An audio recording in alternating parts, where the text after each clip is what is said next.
Bien, pues vamos a prestar atención, vamos a estar atentos porque Dios quiere hablarnos en esta mañana. ¿Cuántos creen que Dios quiere hablarnos en esta mañana? Pero no a todos, sino a cada uno en particular.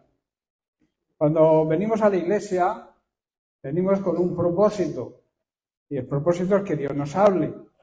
Por eso la Biblia enseña que debemos reunirnos, porque quizá el Señor te hable en la mañana o en la tarde o cuando toque, pero si no te presentas, Dios se queda con la ganas de hablarte.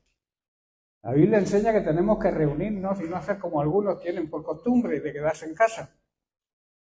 Siempre hay un motivo, muchos tienen algún motivo o buscan una excusa para no venir a la iglesia. Pero la Biblia enseña que tenemos que reunirnos. Hombre, me diréis que si alguien está enfermo, inválido, ya mayor, todos esos están justificados. Los que no están justificados son aquellos que pueden venir y se quedan en casa, ¿verdad? Así que si tú has venido con el propósito de que Dios te hable, estate atento porque Dios habla. Y habla de una forma muy clara. Y nos habla directamente a cada uno de nosotros. O sea, no apliques el mensaje, la palabra de Dios a tu vecino. Aplícatela a ti mismo.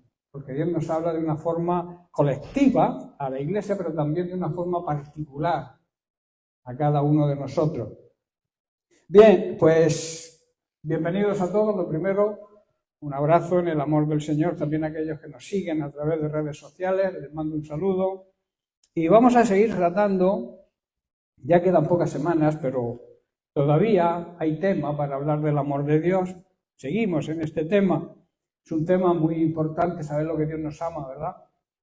Y hasta dónde llega el amor de Dios, que con nuestra mente humana quizá no podamos entenderlo. Es algo realmente importante conocer el amor de Dios, saber del amor de Dios. Por eso debemos disfrutar, deleitarnos en su amor, pensar en lo que Jesús hizo un día en la cruz. Ahí se demostró su amor, el amor del Padre entregando al Hijo, regalándonos, dice otra traducción, a su Hijo, y Él mismo entregando su vida por cada uno de nosotros. Ahí está la demostración del amor de Dios, y esa demostración se hace palpable en nosotros, se recibe cuando nosotros aceptamos el amor de Dios, o sea, aceptamos a Jesucristo como nuestro dueño, como nuestro Señor y como nuestro Salvador de una manera personal, porque la salvación es personal e intransferible. Yo no puedo transmitir mi salvación a un hijo mío. Mi hijo tiene que tomar la decisión de aceptar a Jesucristo para recibir la salvación, porque Dios solamente tiene hijos, no tiene nietos, ¿verdad? Así que para poder recibir, hacerse acreedor al amor de Dios, es un regalo, debemos aceptar ese regalo. Y esto también, hermanos, nos compromete.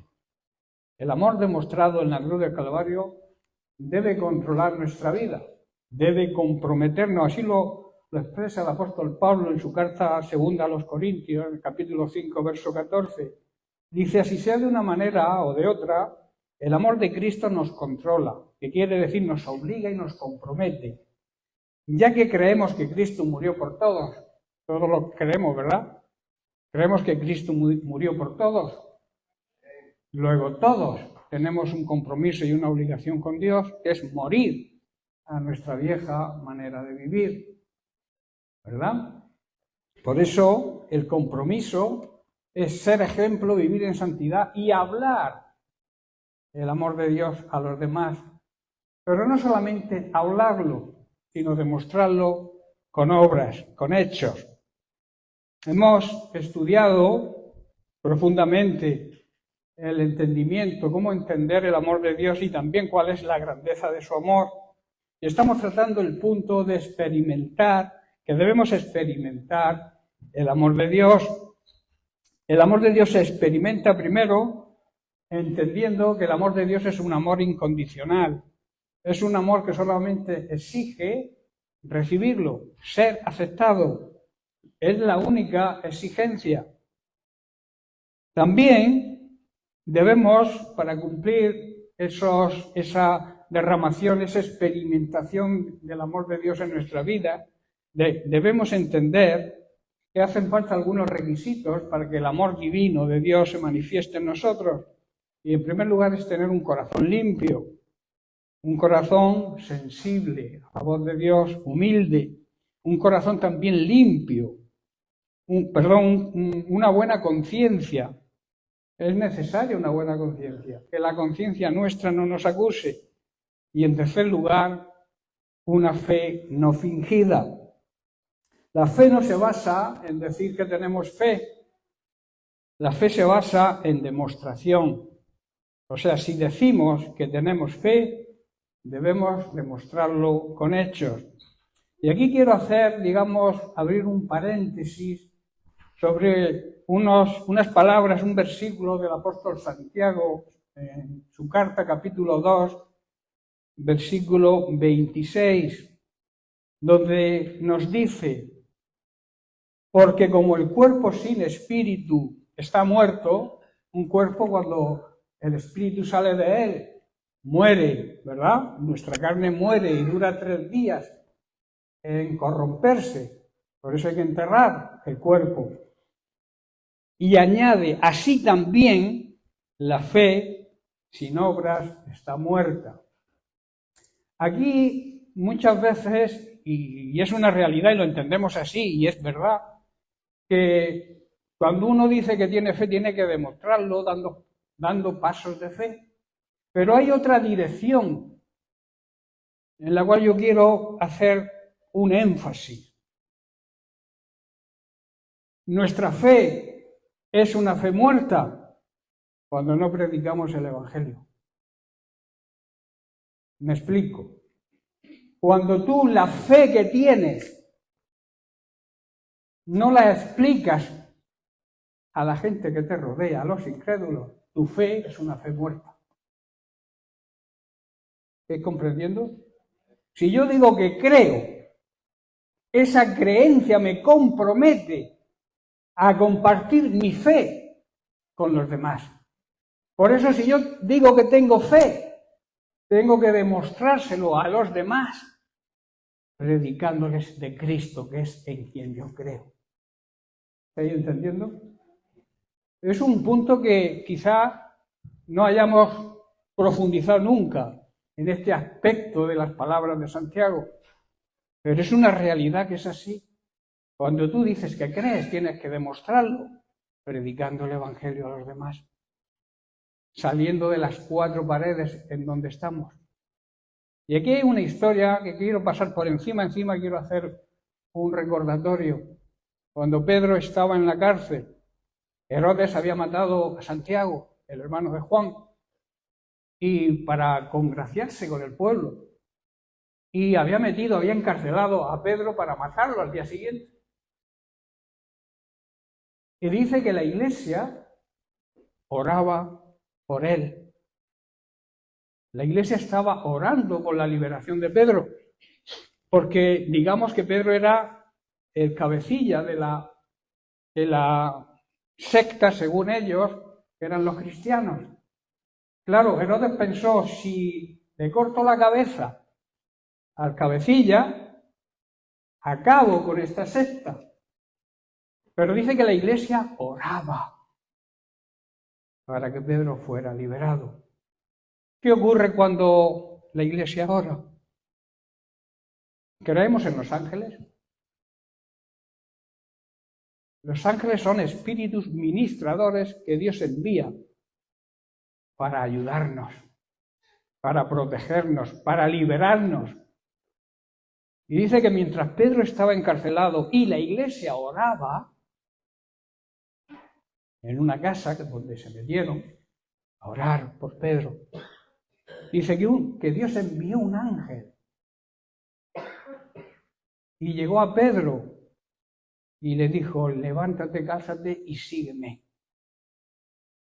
Había una primera puerta que se abrió, la puerta de la cárcel. El ángel la abrió. porque no existían las puertas estas que hoy en día, automáticas, ¿verdad? Fue el ángel quien la abrió. Luego abrió la puerta de la ciudad, que era una ciudad amurallada. 2 puertas que se abrieron. Y entonces llegó Pedro, el ángel ahí lo dejó, el ángel ya hizo lo suficiente, abrí 2 puertas que no se podían abrir. Los ángeles, hermanos, nos abren puertas. Los ángeles abren puertas para que tú y yo prediquemos los milagros de Cristo en nuestra vida. Que le hablemos a Cristo de lo que Dios hace en nuestra vida. Pero sigamos con la historia. Llega Pedro a la casa donde la iglesia estaba reunida y llama a la puerta. Llega una chica y se acerca a la puerta. Pedro insistía y la puerta no se abría. Las otras puertas las abrió el ángel, pero esta, que era la puerta de la iglesia, no se abría. Rode lo reconoció, la chica lo reconoció, pero no le abrió. Y si seguimos con la historia, dice que fue a los que estaban orando y le dijeron: Pedro está en la puerta. Dice: calla, estás loca. Otros más espirituales dicen: habrás visto su ángel. Y Pedro dando porrazos en la puerta para que le abrieran. Hasta que por fin, ya desesperado, Pedro llega y le abre. Les cuenta lo que el ángel había hecho, lo que Dios había hecho con su liberación. Y dice que se fue a otro lugar. Hermanos, hay puertas que se abren, las puertas de ahí fuera. Dios envía ángeles cuando la iglesia ora para que se abran. Esta iglesia era una iglesia que yo no digo que no fueran cristianos auténticos, pero era una iglesia que no tenía fe. Oraba para que Pedro fuera liberado, pero no tenía fe en que fuera liberado, porque cuando llegó Pedro, no lo creyeron. Estás loca, Rode. Es su espíritu. Habrás visto el espíritu de Pedro. Es imposible que Pedro salga de la cárcel. Pero ¿para qué estás orando? Y eso ocurre lamentablemente hoy en día en las iglesias, que oramos sin creer. Pero a pesar de todo, el amor de Dios, el poder de Dios, la misericordia de Dios hace que aunque oremos sin creer, las puertas se nos abren.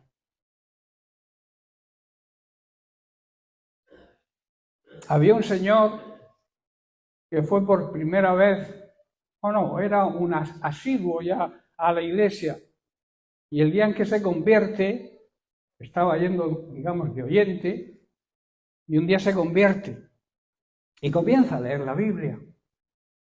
Y él se ponía en su habitación, delante había una ventana que él abría y se ponía a leer la Biblia.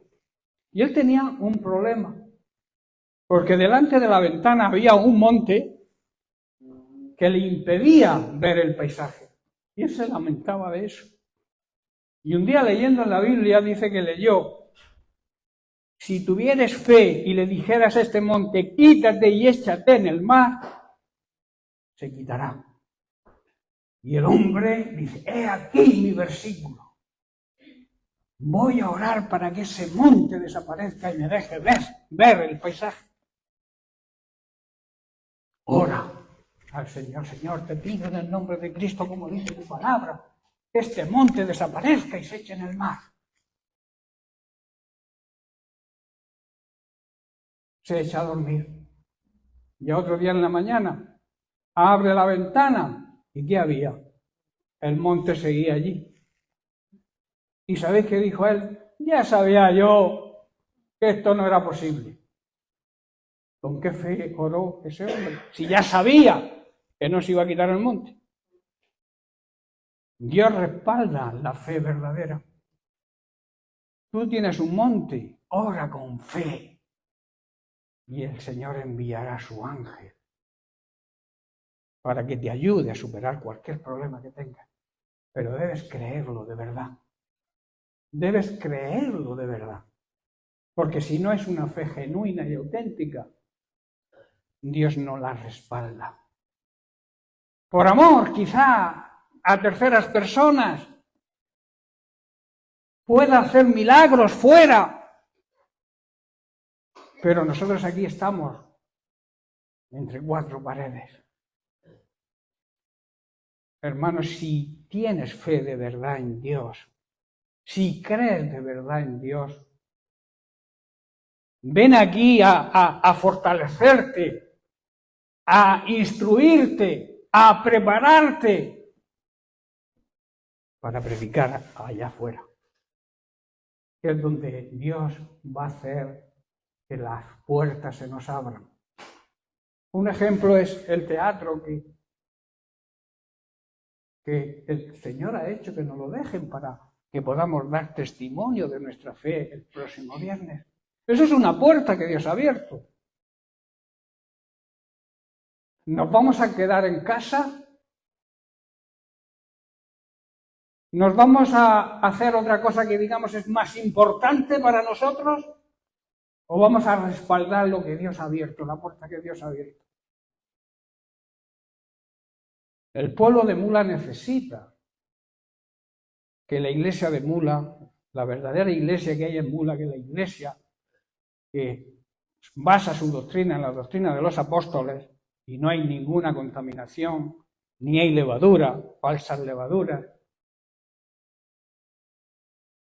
Dios nos ha puesto aquí con un propósito, y es evangelizar en nuestro trabajo, en nuestra casa, con los vecinos, en el hipermercado, en la carnicería, en el colegio, en el instituto. Ahí está nuestro púlpito. ¿Tú quieres ser predicador de la palabra de Dios? Mira si tienes púlpito. Aquí nos cansamos. He dicho que aquí hay que venir, claro que hay que venir, a que Dios nos instruya, nos dé instrucciones, nos recargue, el Espíritu Santo nos mueva a través de su palabra, pero con el fin y el propósito de que demostremos nuestra fe, predicando a Cristo, de palabra y de testimonio. ¿Estás comprendiendo, hermano? La fe sin obras es fe muerta. Es lo mismo que un cuerpo cuando se le va el espíritu. Muere. Pues la fe que no se demuestra con hechos, predicando nuestra fe a todo aquel que aún no lo conoce, no conoce a Cristo. Eso es tener fe, y fe no fingida, fe auténtica, fe real. Jesús le dijo a Marta ante la muerte de su hermano Lázaro, si crees, ese creer significa creer de verdad, y obedecer, que también va implícito en el verbo creer, la palabra obedecer en la Biblia. Si tú crees y obedeces el mandamiento de Dios de predicar el Evangelio a toda criatura, verás la gloria de Dios, iglesia. A veces no vemos la gloria de Dios, pero no es culpa de Dios, es culpa nuestra, porque no ponemos a trabajar nuestra fe.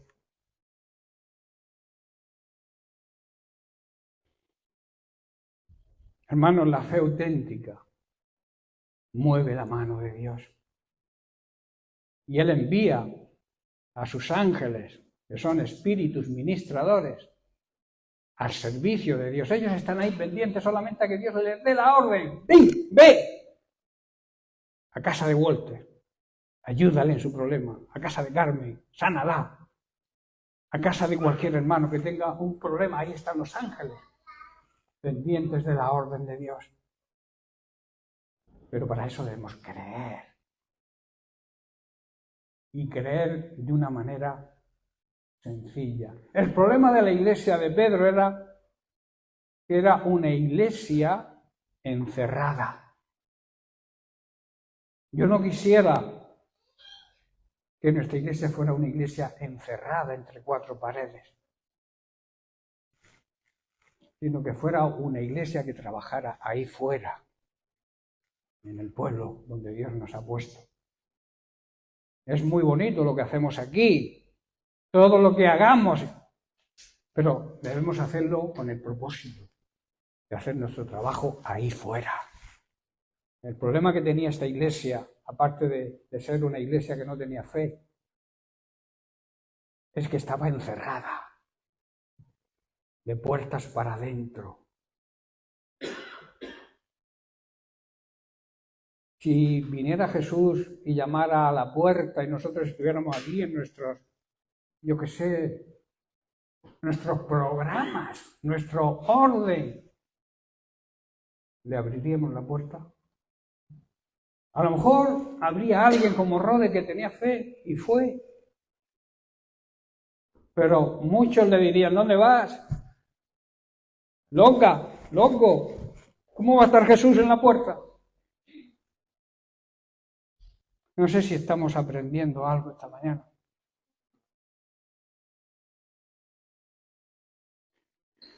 Debemos, hermanos, dar gracias al Señor porque Él es bueno con nosotros. Su fiel amor y su misericordia perduran para siempre. Hermanos, si el Señor está de nuestra parte, no temeremos. Si el Señor está de nuestro lado, ¿quién podrá vencernos? En momentos difíciles, que los hay, y que precisamente nos ha tocado vivir tiempos difíciles, la pandemia que hemos superado, muchos no la han superado, nosotros sí, grandes rumores de guerras, inundaciones, terremotos. La tierra está sufriendo dolores de parto. Jesús viene pronto. Son las señales anunciadas. Yo te pregunto, ¿estás preparado para cuando el Señor venga? ¿Tienes las maletas hechas para el viaje? ¿O cuando venga el Señor te vas a poner a preparar la maleta? Seguramente si haces así te quedarás aquí, porque debemos arreglar cuentas con el Señor y ponernos, porque las señales indican. El diablo también sabe que le queda poco, pero no porque él tenga omnisciencia, que no la tiene. La omnisciencia es un atributo de Dios solamente. Pero el diablo también sabe por las señales que está viendo que le queda poco. Y por eso no hace nada más que bombardear a la Iglesia de Cristo. Con mentiras, con el divorcio, con la pornografía, con las ataduras de la inmundicia sexual que tanto abunda hoy en día. El jueves hablábamos de la fornicación. Hay millones de personas que no consideran el matrimonio como algo sagrado. Y el matrimonio es algo sagrado instituido por Dios. Y que debemos respetar y honrar a Dios viviendo en el orden de Dios. Hay muchos cristianos hoy en día, hay muchas iglesias que hasta llegan a decir la barbaridad de que el Señor permite esas uniones.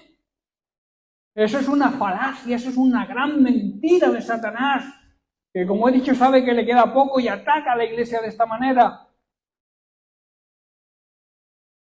Porque cualquier pecado no atenta a nuestro propio cuerpo como la fornicación.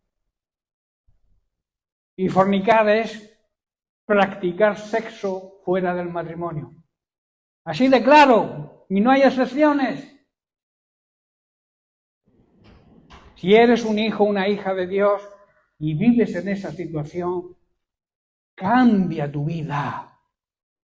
Arregla tu situación de una vez por todas y no me vengas con excusas. Porque las excusas son pretextos para no hacer lo que debemos hacer.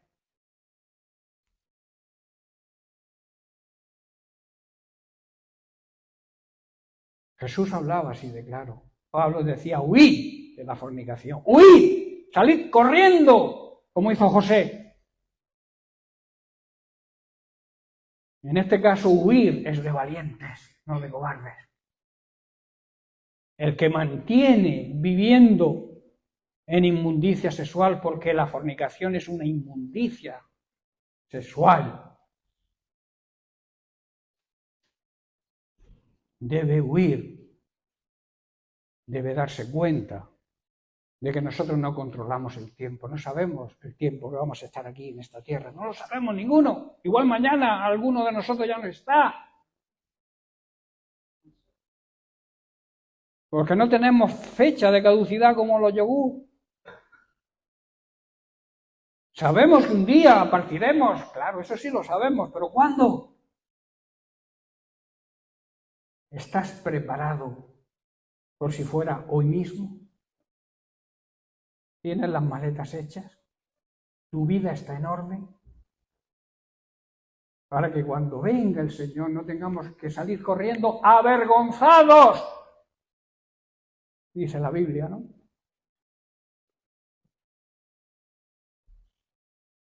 Hermanos, tener fe es confiar en que el poder de Dios está en nosotros. La Iglesia tiene un gran poder, hermanos. Pero cuando es la Iglesia en orden de la palabra de Dios, las puertas del Hades no prevalecerán contra la Iglesia verdadera de Jesucristo. Pero somos la Iglesia verdadera. Estamos actuando verdaderamente como la Iglesia de Jesucristo. Esa Iglesia por la cual se pagó el precio de su sangre.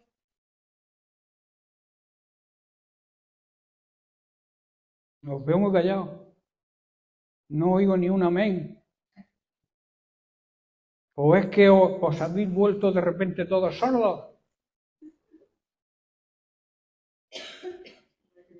Hermanos, tener fe, repito, es estar completamente seguro que Dios nos va a conceder aquello que le pedimos está de acuerdo a su voluntad. Si tú vives en una situación anormal con Dios, la fe significa que si tú crees y actúas, claro está, porque si no es una fe muerta, Dios te va a dar la fuerza y el poder y la autoridad para cambiar tu situación. Porque Dios nos hace libres de la esclavitud más grande que existe, que es la esclavitud del pecado. Jesús dijo, conoceréis la verdad. ¿Y qué? Y seguiremos atados a nuestros pecados. La verdad te hará libre. Te hace libre. La palabra de Dios nos hace libres. Cuando la obedecemos nos hace libres de cualquier atadura, sea la que sea. Y la mayor atadura todos sabemos cuál es, ¿verdad? El pecado. Pero Jesucristo dice, si me conoces a mí de verdad, si tienes una relación personal conmigo de verdad y auténtica, ten por seguro que yo te haré libre. Lo que pasa es que a veces seguimos nuestros instintos carnales y decimos, ya tendré tiempo. Bueno, es una forma de pensar. Es un error, porque como he dicho antes, no sabemos el tiempo que vamos a estar aquí. No sabemos si cuando salgas a la calle pasa el autobús de las 9 o de las 11 y te atropella. Y cuando llegues al tribunal, ¿qué le vas a decir al Señor? ¿Se me predicó? Sí, claro. ¿Se me habló del infierno? Sí, claro. Yo tengo por ahí un estudio que significa ¿qué es esto? Una pregunta que se hizo alguien que se creía salvo. Y cuando llegó al infierno dijo, ¿qué es esto? Esto no me lo esperaba yo. Tremendo, ¿verdad? Hermanos, la fe nos protege como un escudo. Las Sagradas Escrituras así lo enseñan y nos advierten de que debemos protegernos con el escudo de la fe. ¿La fe en qué? La fe en el poder de Dios. La Iglesia tiene el poder de Dios, hermanos. Si supiéramos de verdad la autoridad que tenemos como Iglesia, dejaríamos todos la vieja manera de vivir. Pablo ya lo asegura. Si estás en Cristo, si estás unido a Cristo, si Cristo es tu cabeza, es la cabeza de tu familia, eres una nueva creación, eres una nueva persona. Por eso las cosas viejas, lo que hacíamos antes, el pecado, quedó atrás, porque he comenzado una nueva vida. Yo preguntaría, ¿has comenzado o hemos comenzado una nueva vida? ¿O hemos cambiado simplemente de nombre? Y ahora somos cristianos evangélicos, pero viviendo igual que el mundo.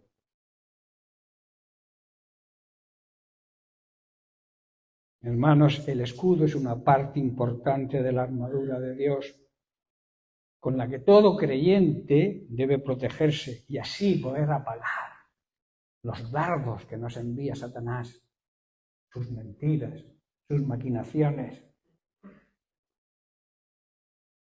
¿Con qué propósito? Destruirnos. Él quiere destruir todo lo relacionado con Dios. Y claro, quiere destruir. Quiso destruir a Cristo, pero no pudo. Como tampoco podrá ni puede hoy destruir a su Iglesia si su Iglesia es una Iglesia que le sirve de verdad y que anda en obediencia total a su palabra. Porque la obediencia debe ser total, no a medias. La obediencia tiene que ser pronta, cuando Él te lo dice. A veces dice uno, no, bueno, ya, sí, el Señor me ha dicho que, pero yo voy a esperar. No. La obediencia a Dios tiene que ser pronta, total y sin condiciones. Nosotros no podemos ponerle condiciones a Dios. Debemos obedecer cuando Él lo dice. Y de una manera total, no a medias. Hay quien arranca páginas de la Biblia porque no le gusta lo que dice. Se queda con las páginas que le gustan. Y la Biblia es palabra de Dios desde el versículo 1 de Apocalipsis 1, de Génesis 1 hasta el último de Apocalipsis. Todo es palabra de Dios y todo está escrito ahí para nuestra enseñanza, para nuestra instrucción, para prepararnos para la batalla. Es una batalla ardua, difícil, pero tenemos al Rey de Reyes y al Señor de Señores de nuestra parte. Y la Biblia dice que somos más que vencedores. Cualquier lucha, cualquier problema se puede vencer si estamos unidos a Cristo, porque Él es la cabeza, quien rige nuestra vida o dirige nuestra vida. A veces, ¿sabéis que un animal con 2 cabezas es un monstruo? ¿Verdad? Se considera así. Pues si tú tienes 2 cabezas, una la tuya y la otra la de Cristo, eres un monstruo, y perdón. Tu cabeza es Cristo. Como individuo, como familia y como iglesia. Él es la cabeza, hermanos. Este jueves hablábamos, ¿verdad?, de 2 cabezas y de 2 familias. La familia de Adán y la familia de Cristo, el segundo Adán. El primer Adán decidió desobedecer a Dios. El segundo le obedeció. Los que siguen la tendencia, la rebeldía, la desobediencia del primer Adán, tienen como premio la condenación eterna. Los que siguen al segundo Adán, a Cristo y su cabeza, y la cabeza es Cristo, tienen asegurada la vida eterna. Esa es Es la única diferencia, pero menuda diferencia, ¿verdad? De la condenación a la salvación. Y para concluir, y resumiendo este punto que estamos tratando sobre los requisitos que debemos cumplir para recibir el amor divino, debemos saber que nuestro mayor propósito en nuestra vida debería ser ir repartiendo el amor de Dios a todo el mundo que nos rodea, ir demostrando que hemos sido alcanzados por el amor de Dios y queremos que los demás también disfruten de ese mismo amor, el amor puro, el amor limpio, el amor sin fingimiento. Cuando tú le digas a alguien que le amas, que sea de verdad. Que hay hermanos que te abrazan, pero por detrás te clavarían, yo qué sé. El amor tiene que ser auténtico, real. Cuando tú le digas a alguien, hermano, te amo en el amor de Cristo, que sea una realidad y que lo demuestres también. Porque el amor también puede ser fingido de palabra. El amor hay que demostrarlo. Hermano, ¿tienes algún problema? Tienes que llorar, aquí tienes mi hombro. En lo que yo te pueda ayudar, aquí estoy como hermano tuyo, que soy familia. Somos familia, hermanos.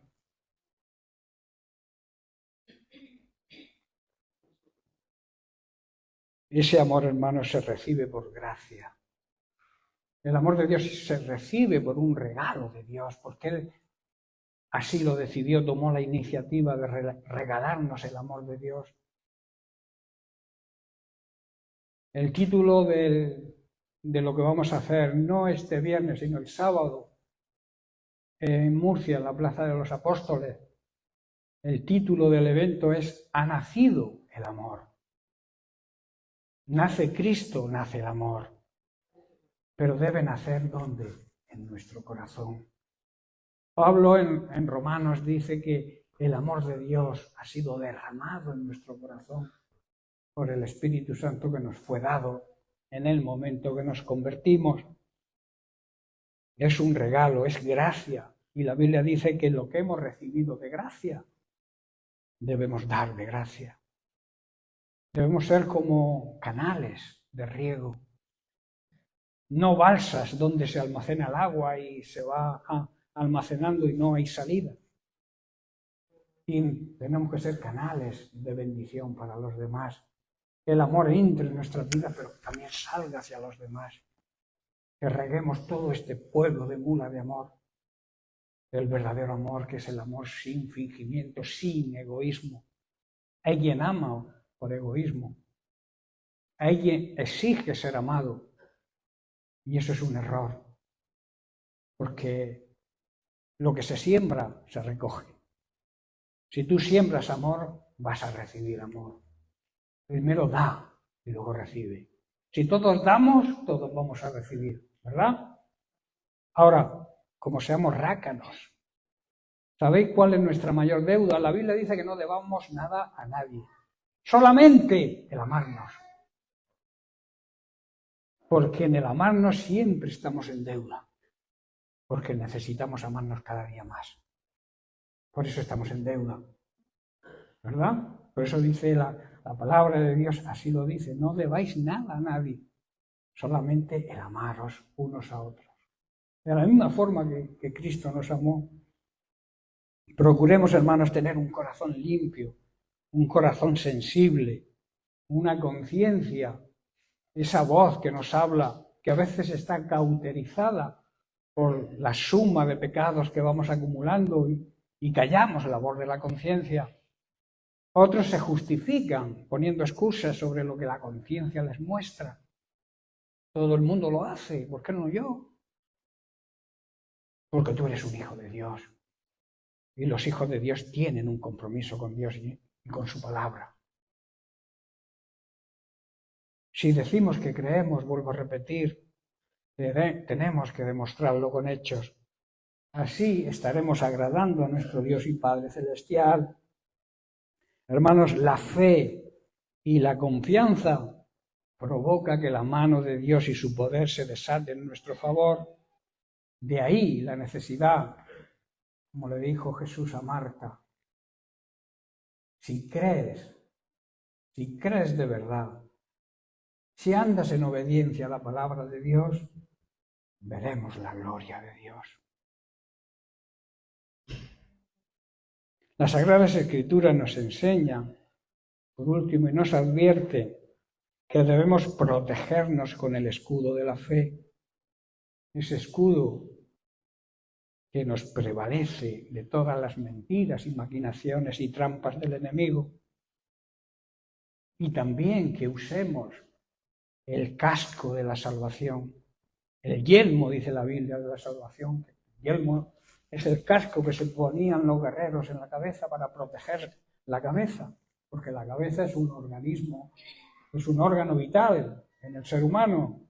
Los golpes en la cabeza son muy peligrosos. ¿Por qué dice la palabra de Dios que nos cubramos con el casco, con el yelmo de la salvación? Quiere decir que nuestro pensamiento tiene que estar siempre enfocado a la salvación que Cristo ganó para nosotros en la cruz del Calvario. Que esa salvación la tengamos siempre en la mente. Y eso nos va a evitar que nos entren pensamientos malignos. La Biblia, Jesús dice, la palabra de Dios nos dice que debemos someter nuestros pensamientos a la obediencia a Cristo. Cuando te venga un mal pensamiento, somételo. En el nombre de Cristo, recházalo. Y piensa en tu salvación. Cúbrete con el casco de la salvación. Protege tu mente. ¿Sabéis que la mente es el campo predilecto de batalla del diablo? Él empieza poniendo un pensamiento en tu mente. De ti depende si maduras ese pensamiento, si le das cabida. No sé si fue Martín Lutero quien dijo que si un pájaro quiere hacer un nido en tu cabeza, tú puedes dejar que revolotee sobre tu cabeza ese pensamiento, pero no dejes que ese pajarito haga un nido en tu cabeza. Recházalo. Rechaza a ese pajarito, a ese mal pensamiento.